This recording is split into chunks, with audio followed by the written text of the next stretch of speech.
Sanibonani. Dumela.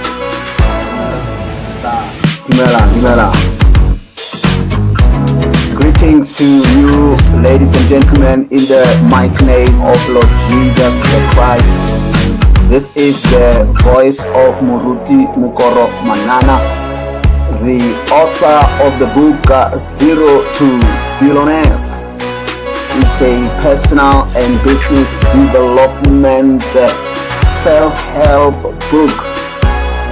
Yes, ladies and gentlemen, written for employees and consumers. And we are saying to employees and consumers, you can split your household expenses into becoming income generating assets. Greetings. If you can hear me, just send me a hi. If you can hear me, can you hear me? Hello. Is my voice audible?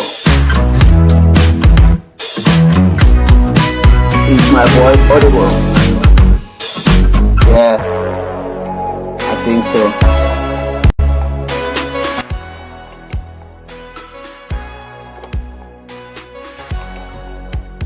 Is my voice audible? All right. Is my voice audible? All right. Looks like my voice is indeed audible. Greetings to you, ladies and gentlemen. Once again, this is Muruti Mukoro Manana, the author of the book Zero to Billionaires. My goodness, I'm so excited about this book.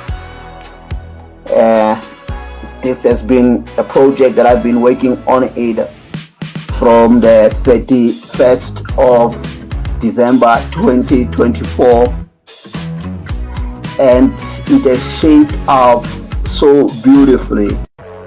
What we are selling here, ladies and gentlemen, it's more than just a book for your head knowledge. Like I've always said, this book, it's not my own personal life story. It's not a memoir. This book, it's not a novel, a fiction or horror book. This book, it's a manual. This book, it's a manual, ladies and gentlemen.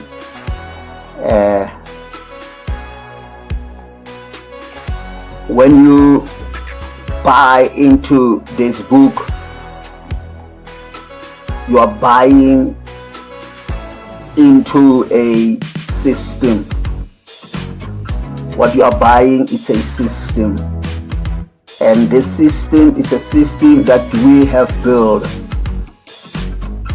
to help people to start from limited resources, step by step, and increase and improve their lifestyle to their desired levels of success. Yes, ladies and gentlemen, this is not a book to read. It is a guided system designed to help individuals and families grow financially from limited resources, step by step, at a realistic pace. So, ladies and gentlemen, when you buy this book, Zero to Billionaires, you're not just buying a book, you are buying a system. Let me tell you why this system exists. There are basically 3 reasons why this system exists. And the system of transformation exists, number 1, because many people work hard but remain financially stuck. Not because they lack effort, but because they lack a clear financial structure. Ladies and gentlemen, when you think of the employees in South Africa and the employees across the globe, employees are the most hard-working members of societies. But the sad part of it is that employees are the most underpaid, unfairly and generously compensated members of the society. The people who are generously compensated are the entrepreneurs. But employees, they work very hard. Oh my God. You work so hard throughout the year, and the only person that you see buying a brand new car at the end of the year, it's the boss.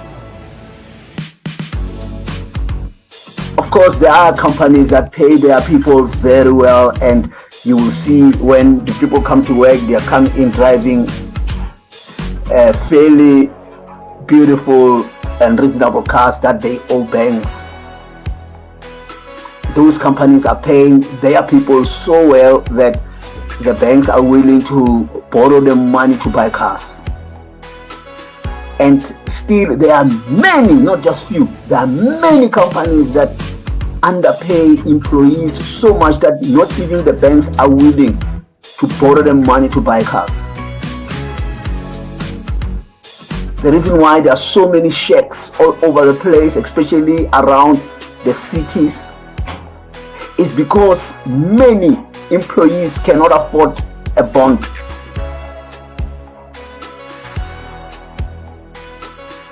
There was a time I was working for the government printing works, and I was the sole breadwinner at home, and they told me that my salary was not enough to buy a bond house. I needed a second income.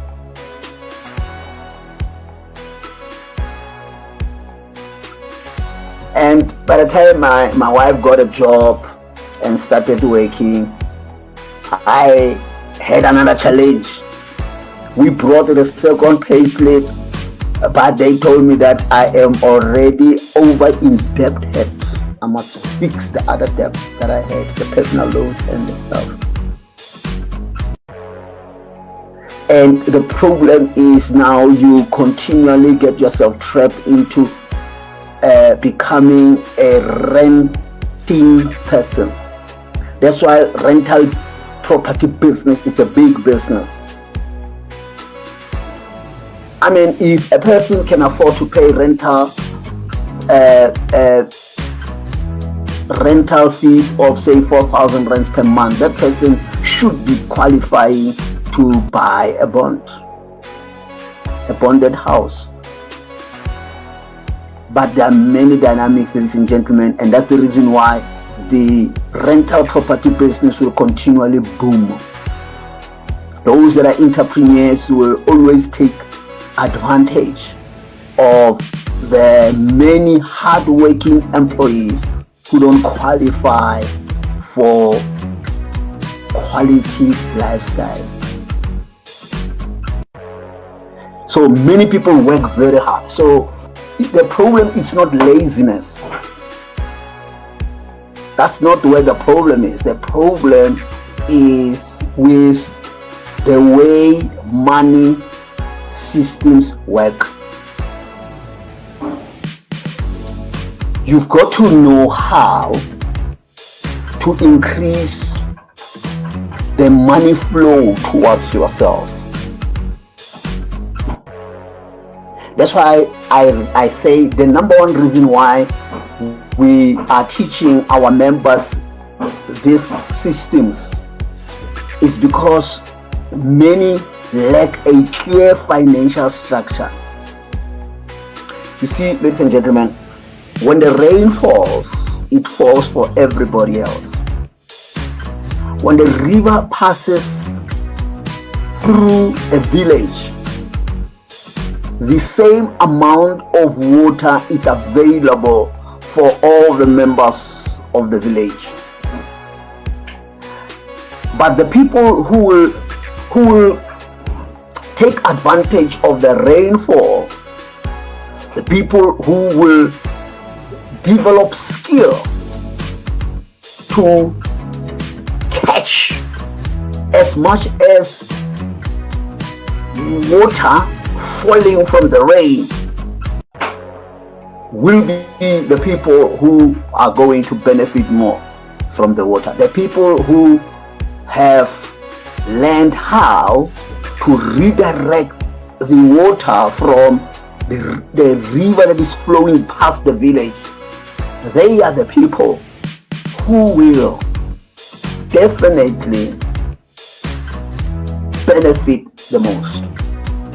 I used to visit my grandfather at the villages. He was a priest of several churches in the villages, and during school holidays I would go there. In fact, I attended school in the villages, and I observed something during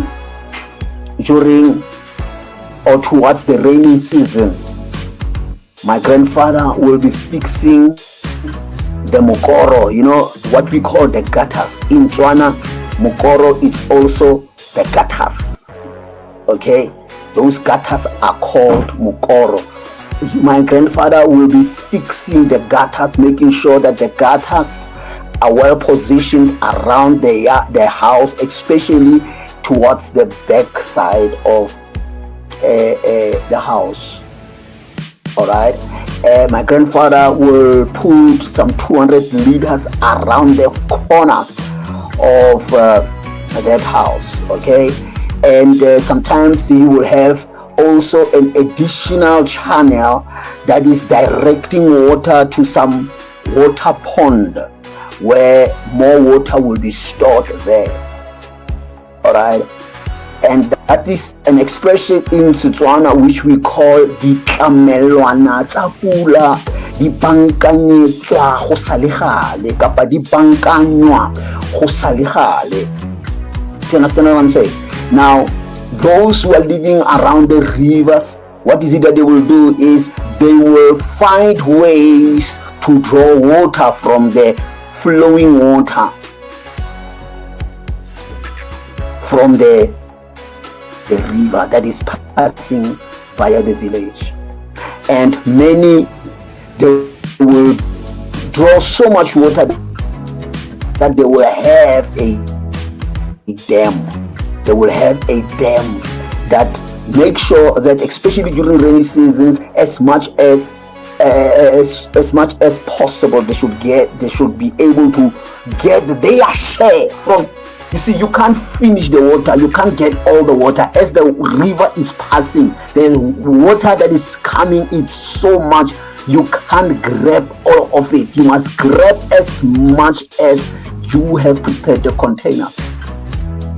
This is a big weakness in many of our lives. We don't have ditlamelwana tsa pula. We don't have systems. You see, money is called a currency. Money flows. Did you hear what I've just said right now? I say money is called a currency precisely because money flows. Chelete ya flowa.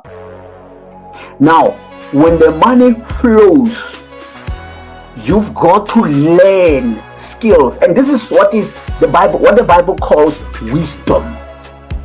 You see, many think that when the Bible talks about wisdom, the Bible is talking about intelligence. Wisdom has got nothing to do with IQ. Did you hear what I've just said right now? I say wisdom is got nothing to do with IQ. Whether I'm an A student or a B student or a C student or a D or E student, and some of us are F students. You understand? Wisdom has got nothing, absolutely nothing to do with the level of your IQ, your ability to memorize and remember things has got nothing to do with wisdom, or rather wisdom has got nothing to do with that. We've got 4 levels. The first one is ignorance. Ignorance is a level whereby people, they have information, but they choose to ignore that information. You see, ignorance is not a lack of information. People have information, but they choose to ignore that information. So these are 4 levels. We work on it in my book 0 to Billionaires. There are 4 levels of information processing. Okay, the first level is the level whereby